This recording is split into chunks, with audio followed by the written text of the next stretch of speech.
في مقابلة بين المهداوي وأسامة درشول طرقوا في الحديث ديالهم إلى أطماع الصهاينة في بلدان أخرى، وأن الهدف مش غير فلسطين بحدها، ولكن أي دولة فيها التاريخ ديالهم كيقولوا لك راه ديالنا، وأنه حتى المغرب بحكم الأولياء الصالحين ديال اليهود اللي مدفونين فيه راه حتى هو عيدهم. اليهودي الصهيوني خليني نقول أي مكان فيه تاريخ ديالو، الوالد الصالح ديالو، التراث ديالو كيقول لك ديالي حقي. هما طالعين فينا هنا طبعا. واخا سؤال، طبعا نقول لك واحد الحاجه، انا قبل التطبيع راه كان واحد الضغط كيديروه همايا، لا عطيونا الاولياء ديالنا الصالحين، بغيتونا ما تطبعوش معنا، عطيونا الاولياء الصالحين ديالنا نمشيو ندفنوهم حنا في اسرائيل. وهنا بزاف ديال الناس بداو كيسولوا واش بصح المغرب فيه اولياء صالحين ديال اليهود ولا كانوا فينا بلايص كيكونوا وكيفاش القصه ديالهم وشكون هما. خليني نقول لك في هذا الفيديو ديال اليوم بانه عدد كبير من هاد الاولياء الصالحين اللي كاينين في المغرب اللي فين ما مشيتي غادي تلقاهم بعدد 7090 زاويه وضريح، فرع عدد كبير منهم هم اولياء صالحين ديال اليهود. ازيد من 656 ضريح في المغرب هم اضرحه يهوديه، 126 منهم هم اضرحه مشتركه ما بين اليهود والمسلمين، 36 ضريح منهم متنازع عليهم من طرف المسلمين واليهود من امريكا، من كندا، من اوروبا، من اسرائيل كيحرصوا كل سنه انهم يزوروا هاد الاولياء، وهاد الاولياء كيحظاو بعنايه خاصه من طرف اليهود. وكيف ما المسلمين كيحتفلوا بالاولياء ديالهم في المواسم، فرح حتى اليهود كيحتفلوا بذكرى موت الاولياء ديالهم بمناسبه خاصه اللي كتسمى الهيلوله.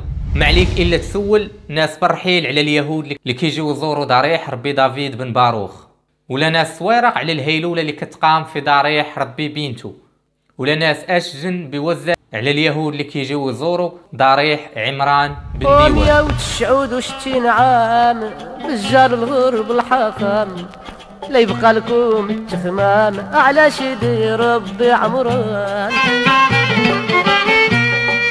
كنتكلموا على اليهود في المغرب فرحنا كنتكلموا على احد اكثر مكونات المجتمع المغربي، بحيث كيرجع التواجد ديالهم حوالي 2000 سنه، وقبل احتلال فلسطين راه كان في المغرب ازيد من 250 الف يهودي اللي كانوا كيشكلوا انذاك نسبه 10% من سكان المغرب. هادشي قبل ما يهاجروا الى اوروبا، امريكا وكندا، واغلبهم هاجر لفلسطين لاحتلالها وتاسيس اكبر جماعه مجرمه في التاريخ.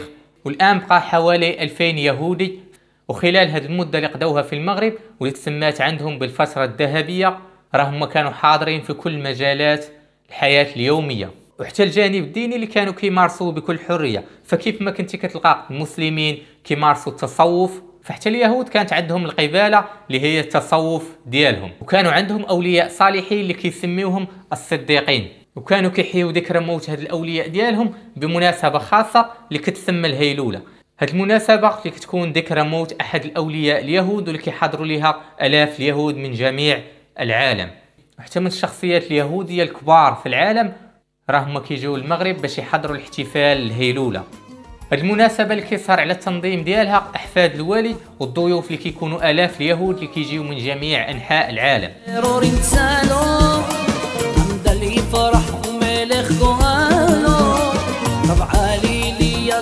كتميز الهيلوله بطقوس خاصه، وكتبدا هاد الطقوس اولا بزياره قبر الوالي والصلاه وترتيل المزامير والدعاء وطلب البركه من الوالي، بالاضافه للولائم الكبيره اللي كيكون فيها ما لذ وطاب من الاكل، وملي كتبع الكرش كتقول راس غني. هذا مثال حي كيوصف الهيلوله عند اليهود، بحيث في اخر الهيلوله كيعرقوها شراب وماحيه وكيقلبوها شطيح وغنى. ارحموا يا يهود المغرب، محمد الخامس الحبيب، ارحموا يا يهود المغرب،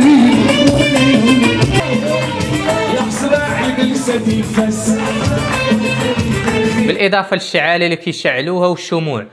ومن اهم الطقوس في الهيلوله اللي هو طقس الدلاله اللي كيتزايدوا فيه اليهود على بعض الاشياء اللي عندها قيمه روحيه عندهم، بحال بعض الاتات ديال الضريح ولا القرعه ديال الويسكي اللي كيكبوها على القبر ديال الوالي، اللي كيتنافسوا بيناتهم شكون فيهم اللي غيحظى بالشرف انه يسكبها على القبر، ولا بحال المفتاح ديال الضريح ولا شكون اللي غيحظى بالشرف ديال انه يشعل الشمعه في الضريح. وكيوصلوا الاثمنه خياليه، وكيقدر يوصلها الثمن حتى ل 100 مليون سنتيم. ومن أشهر الصديقين أو الأولياء عند اليهود ضريح الحاخام بينطو بمدينة صويرق. بقلعة صراغنة عندنا ضريح الحاخام إسحاق كوهين. بنواحي مدينة وذان عندنا ضريح عمران بن ديوان.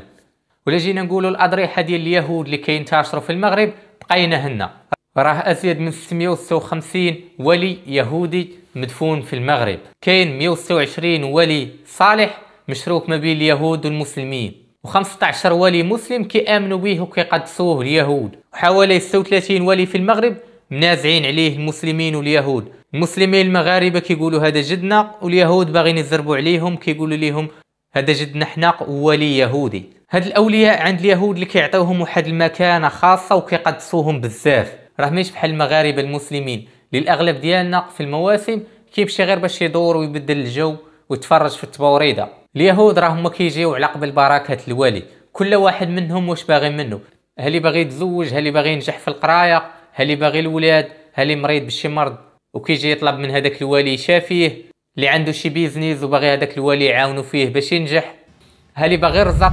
جيت للصديق سيدي مول البرز باش يباركنا ويعطينا الصحه والزهد باش نعملوا الحوايج اللي غادي نعملوا هنا.